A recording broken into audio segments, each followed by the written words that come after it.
Hi loves! Another day, another mini vlog!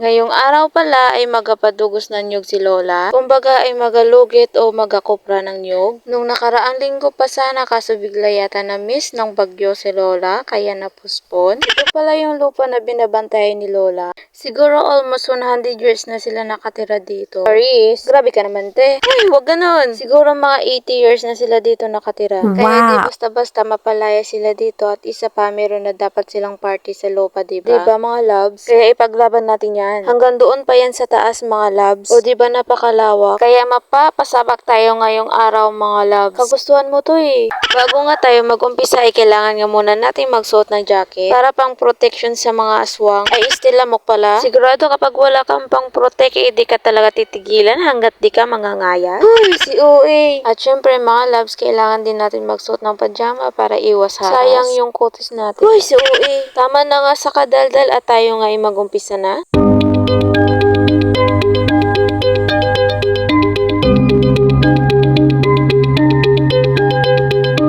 Habang nagadugos nga ng nyug si Angkol, ako naman ay mag-aipon ng nyug para mabilis. Bali kasama nga niya si Nung Jimble at siya yung nag-a-assist kay Angkol. Sa ganitong gawain pala mga loves, isanay na nga ako. Kasi nung bata pa kami, ito na talaga yung gawain namin. Alam niyo ba mga loves, dito sa part na ito may naalala nga ako. Habang nangunguha nga ako ng kahoy, dito mismo malapit sa kinatatayuan ko, may biglang lumapit sa akin ng mga muong at bigla nga akong kinagatindingan nila ako tinigilan sa sobrang galit yata sa akin. Kasi nasira ko yung bahay nila. Hindi ko kasi napansin na may bahay pala ng muong doon banda. Eh habang tumatakbo nga ako hindi pa rin ako tinigilan. Napakadami pa naman nila.